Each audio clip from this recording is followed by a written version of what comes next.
In this example, we're going to look at the graph of a quadratic equation. We're going to find the vertex and the intercepts, and then we're going to graph them. First, let's find the vertex. The x-coordinate of the vertex can be found using the formula x equals negative b over 2a. A is going to be the coefficient of x squared, which is 1. B is going to be the coefficient of the x, which is 2. So we have negative 2 over 2 times 1. This gives me negative 1. The x-coordinate of my vertex is negative 1. Now we find the y by substituting in negative 1. Everywhere we see an x, we're going to replace it with negative 1.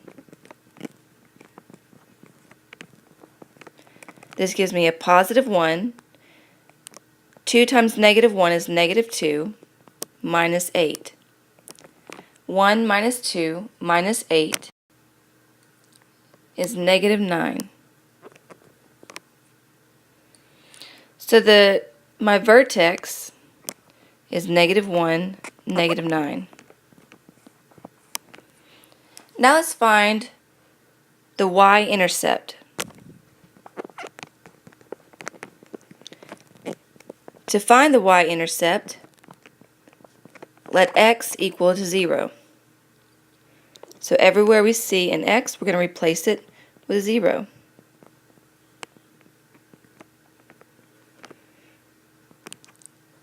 Y equals to negative 8. So my y-intercept is 0, negative 8. And now we're going to find the x-intercepts.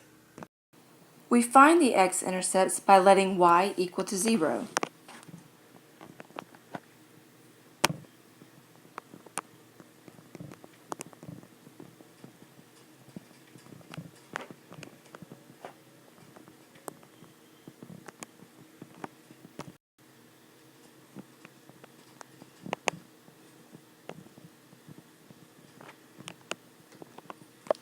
At this point, we're going to factor our quadratic equation.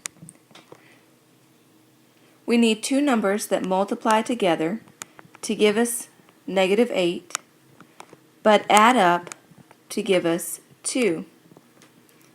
The two numbers that are going to multiply to give me negative 8 and add up to give me 2 are positive 4, negative 2. Therefore, this polynomial factors as x plus 4, x minus 2. Now we're going to set each factor equal to 0 and solve. We have x plus 4 is equal to 0. Subtract 4 from both sides. X is equal to negative 4. We also have x minus 2 equals to 0. Add 2 to both sides. We have x is equal to 2. My x-intercepts, therefore, are negative 4, 0, 2, 0. Now we're going to use the vertex, the y-intercept, and the x-intercepts to graph this quadratic equation.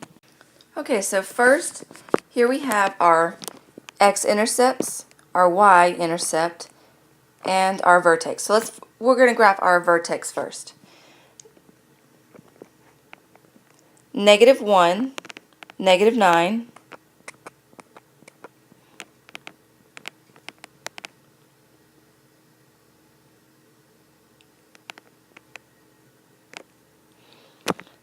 (0, negative 8 is our y-intercept.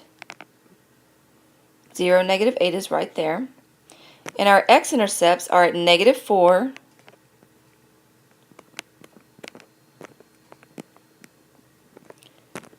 and 2. And now this gives us enough that we can graph the equation.